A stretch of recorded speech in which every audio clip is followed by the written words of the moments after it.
नमस्कार साथियों, आज हम फिर जा रहे हैं उत्तराखंड की सुदूर वादियों में जो देवीधुरा क्षेत्र में स्थित है। साथियों, आज हम माँ भगवती के जो 12 स्वरूप की हम बात करते हैं उनके मायके आपको लेकर चल रहे हैं, जहाँ पर मुचकुंद ऋषि जी ने तपस्या भी की थी।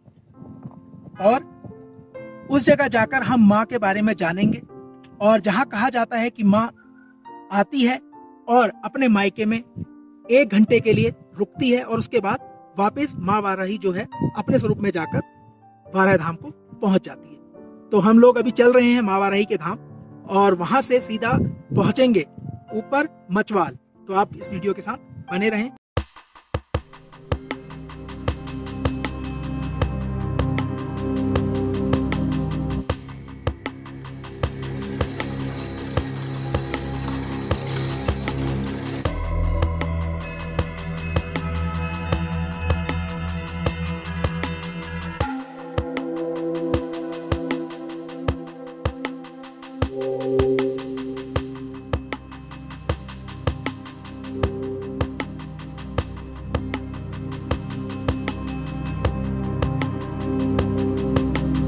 नमस्कार साथियों, आज एक नए ब्लॉग के साथ हम आप सबके बीच में फिर से उपस्थित हैं। जैसा कि पिछली वीडियो में हमने आपको माँ वाराही धाम के दर्शन कराए और माँ वाराही धाम में जब दर्शन कराने के उपरांत जब हम पंडित जी से बात कर रहे थे तो उनके माध्यम से हमें एक जानकारी मिली कि ऊपर मचवाल नामक जो यहाँ पर स्थान है वहाँ माँ वाराही जो है उनकी मायके की बात कही गई। आज हम उसी मचवाल के दर्शन करने के लिए यहाँ पर आए हुए हैं और हमारे साथ हमारे बड़े भाई विक्रम कठैत जी भी हैं। सबसे पहले विक्रम कठैत जी, आपका बहुत बहुत स्वागत है। धन्यवाद। और ये जो वीडियो है ये मुख्यतः माध्यम है, आज हम जानने का प्रयास करेंगे कि मचवाल नामक जो ये स्थान है वहाँ पर देवी ने कैसे यहाँ पर अपना स्थान लिया, यहाँ पर कौन कौन सी घटनाएं घटी, उसके बारे में विस्तृत जानकारियां आज आपके बीच में पहुंचाई जाएंगी। अब हम आगे चलते हैं और आगे बैठकर इस विषय को लेकर बात करेंगे बड़े भाई विक्रम कठैत से।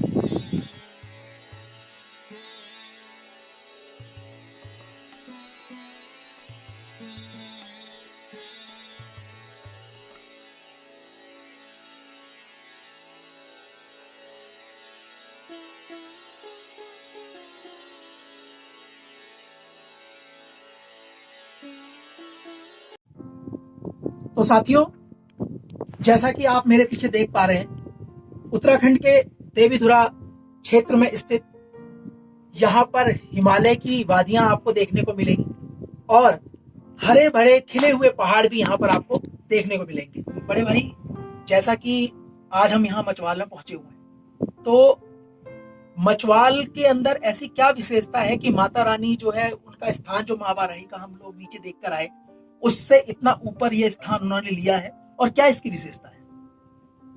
पहली बात तो ये कि माँ वाराही तो शक्ति स्वरूप में वहीं विराजमान है, नीचे वाराही मंदिर। इस जगह से जो वाराही के साथ मान्यता जुड़ी है कि वाराही भगवान के दूसरे दिन, हमारे यहाँ स्थानीय भाषा में जमान कहते हैं, जमान के दिन पूरी इस क्षेत्र की जनता के लिए, श्रद्धालुओं के दर्शन के लिए, उनको दर्शन देने के लिए उपस्थित होती हैं और अपने मायके मचवाल में आती हैं। तो उनके साथ सैकड़ों की संख्या में माँ वाराही के भक्त रहते हैं। एक मान्यता तो ये है। तो दूसरी मान्यता इस शिखर के बारे में, इस शिखर का नाम कहा जाता है मुचकुंद ऋषि। उस मान्यता से जो जुड़ाव है, उससे जो तथ्य है, उससे मान्यताएं ये है कि जब देवासुर संग्राम हुआ था तो श्री कृष्ण और कालयवन के बीच युद्ध हुआ। तो श्री कृष्ण ने ललकारा कि हम अस्त्र शस्त्र से युद्ध नहीं करेंगे, एकांत में जाकर युद्ध करेंगे।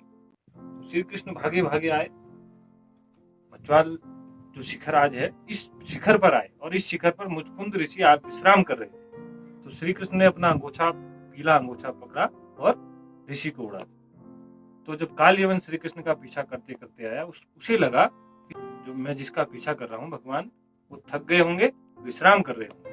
तो जब वो मुचकुंद ऋषि को लात मारते, उनको लगता है कि श्री कृष्ण है, और मुचकुंद ऋषि को यह वरदान था कि जो भी उनकी निद्रा को भंग करेगा वो भस्म हो जाए। लेकिन काल यवन को भी ये वरदान था कि वो अस्त्र शस्त्र से नहीं मारा जा सकता है, तो विधि का विधान भी कहेंगे कि उसकी मौत इसी तरीके से लिखी हुई थी। जैसे ही मुचकुंद ऋषि का अंगूछा उठाता है, उनको लात मारता है, मुचकुंद ऋषि की दृष्टि पड़ती है और काल यवन भस्म हो जाता है। तो बड़े भाई, मैं एक बात और आपसे जानना चाहता हूँ कि जैसा कि मैंने अभी पिछली जब बाबा राही की वीडियो यहाँ बनाई थी, और मैं अंदर जब जहाँ पर कहते हैं कि भोग, जहाँ पर भोग लगता है, तो वहां पर मेरे को पंडित जी के द्वारा एक जानकारी ये प्राप्त हुई थी कि माता रानी जो है यहाँ पर एक पेटिका में बंद है। तो ऐसा क्यों? ताम्र पेटिका। हाँ, क्यों ऐसा? माँ वाराही दिगंबरा स्वरूप में विराजमान, जी। जो हमारी माँ की पूजा होती है, भगवान की शाम से जो व्रती महिलाएं हैं, जो हमारे व्रत धारण किए हुए लोग होते हैं, भगवान इस धाम में जिन लोगों की आस्था होती है और जो मनोकामना के साथ आते हैं, तो उस रात भर जो व्रत करता है वो दिगंबरा स्वरूप में, जो ताम्र पेटिका में शक्ति स्वरूप माँ वाराही विराजमान है, उसकी आराधना करता है। तो ये मान्यता है कि उसकी सारी इच्छाएं पूर्ण होती। उसी दिगंबरा पेटिका में जो माँ वाराही विराजमान है, वही अपने भक्तों को दर्शन देने के लिए आती हैं। और दिगंबरा स्वरूप में मतलब, दिगंबरा मतलब नग्न स्वरूप, उस स्वरूप में विराजमान है। इसलिए माँ वाराही को हम दृष्टि से भी नहीं देख सकते। उस मूर्ति का स्नान कराने वाला जो व्यक्ति होता है, आंखों में पट्टी बांध कर माँ को स्नान कराता है। ये मान्यता जुड़ी हुई। आपने ये कहा कि माँ वाराही को चाहे उनके पुजारी हो, मतलब कोई भी उनको स्वरूप में नहीं देख सकता, उनकी आंखों में पट्टी बंधी होती है। तो ये पौराणिक काल से ये मत बना हुआ आया है, या फिर इसके बारे में कोई ऐसा तथ्य है, ऐसी कोई जानकारी जो शोध इसके कहते हो? एक कहानी इससे जुड़ी हुई ये भी है, जो हम अपने गुरुजी लोगों से सुनते हैं, कि हमारे मंदिर प्राचीन काल में एक आस्था के केंद्र के साथ साथ सुरक्षा के केंद्र भी हुआ करते हैं। जैसे हमने अपने गहने रखने हैं, कोई बहुमूल्य धातुएं रखनी है।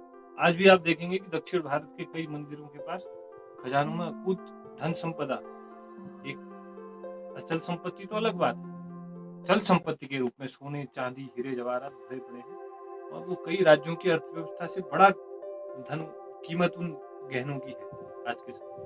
तो मंदिर सुरक्षा के केंद्र भी हुआ करते थे लोगों की आस्था के साथ साथ। वो एक सुरक्षा की दृष्टि से भी बहुत महत्वपूर्ण स्थान होता है।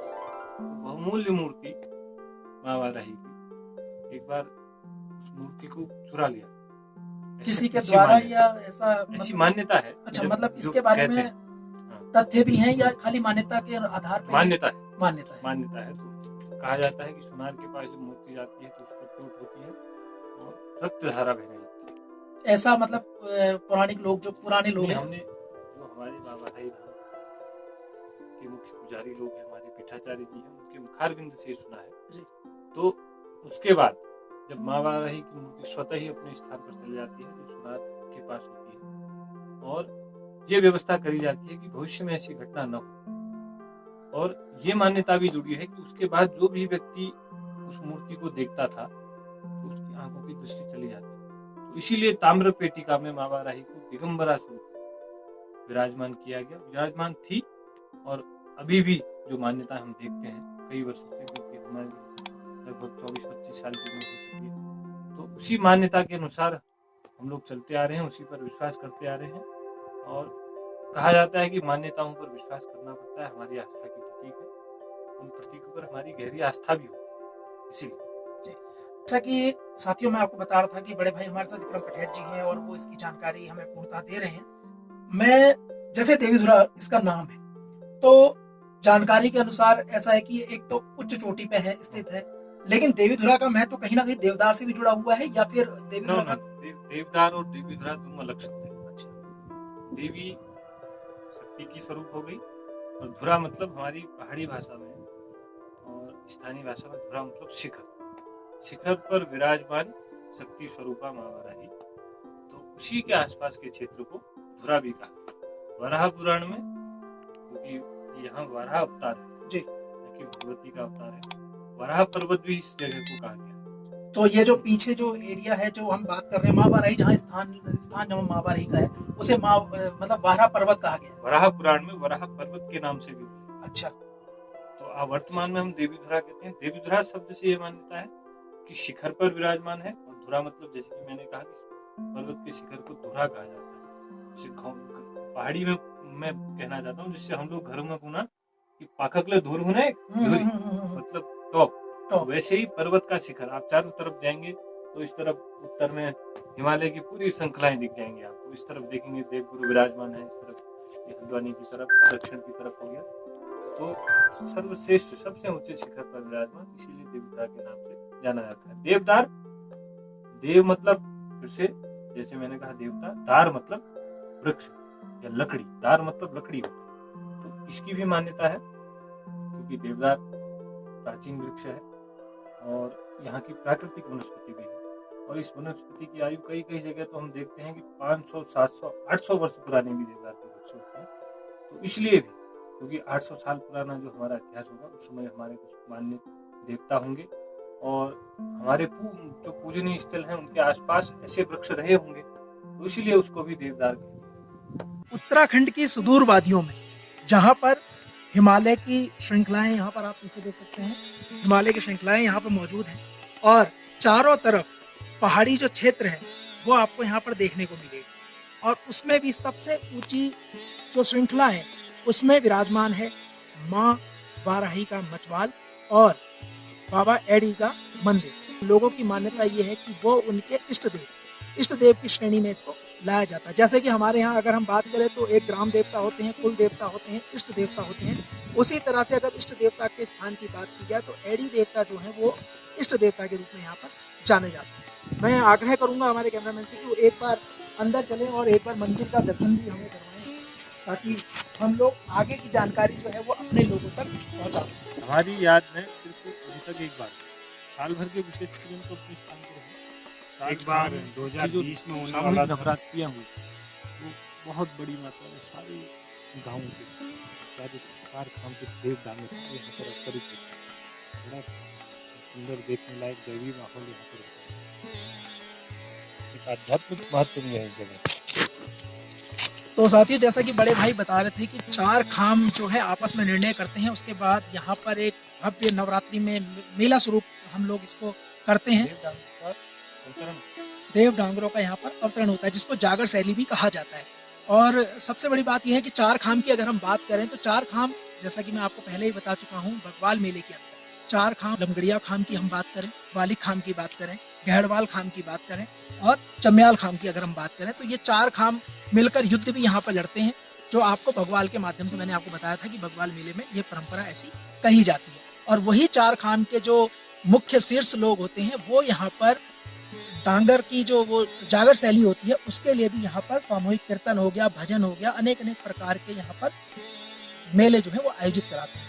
तो अभी हम आगे चल रहे हैं और ऊपर मचवाल के अंदर माँ वाराही का जो मायका है, शिव जी का जो शिव जी वहाँ पर विराजमान है और माँ वाराही का मायका को भी उसको कहा जाता है। तो हम अभी ऊपर चल रहे हैं और वहाँ पे भी आपको दर्शन कराएंगे। आप मेरे पीछे देख रहे हैं, ये एडी देवता का मंदिर है जो उत्तराखंड के अंदर, जिसको इष्ट देव का मंदिर भी कहा जाता है। तो ये एडी देव का मंदिर यहाँ पर विराजमान है। आइए आगे। तो यहाँ पर आप देख सकते हैं, इस मूर्ति को यहाँ स्थापित इसलिए किया गया क्योंकि ये खंडित हो चुकी है, तभी फिर वहाँ नई मूर्ति लगाई।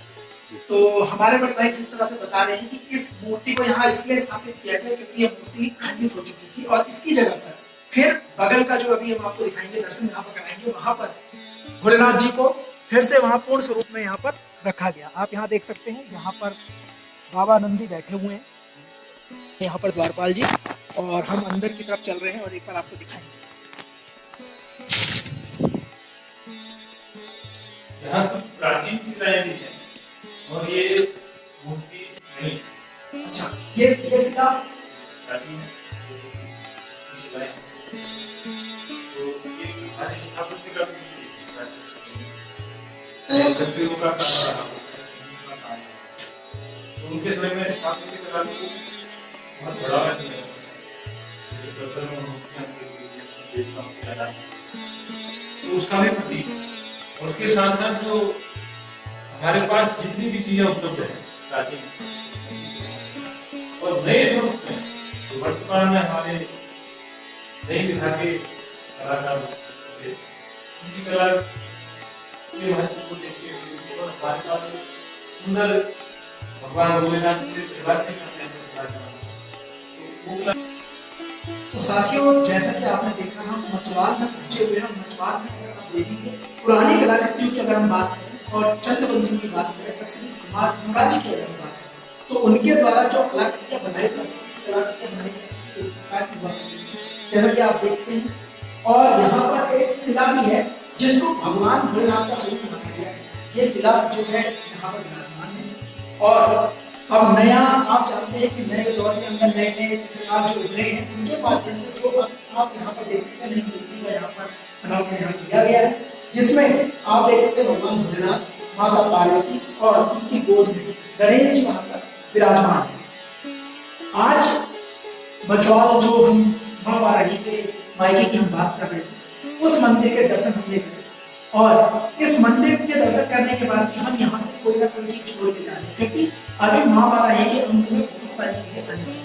क्योंकि माँ वाराही का जो पौराणिक इतिहास है, उसको इतने छोटे शब्दों में समेट पाना कहीं ना कहीं अपने आप में बहुत बड़ी अतिशयोक्ति है। हम अभी कुछ समय बाद यहाँ के जो पुजारी हैं, जो देवी दुर्गा के अंदर वाराही के प्रति अपनी आस्था में रखते हैं, उनसे भी आपको एक बार मुलाकात करेंगे। तब तक आप हमारे साथ इस वीडियो के माध्यम से बने रहें। और यदि आपने हमारे चैनल को अब तक सब्सक्राइब नहीं करा है, तो आप हमारे चैनल को सब्सक्राइब करें, क्योंकि हमारा उद्देश्य उत्तराखंड की ऐतिहासिक, धार्मिक, पौराणिक और अनेक प्रकार की संस्कृति, चाहे वो किसी भी दिशा में हो, उन सबको आपके बीच में लाने का।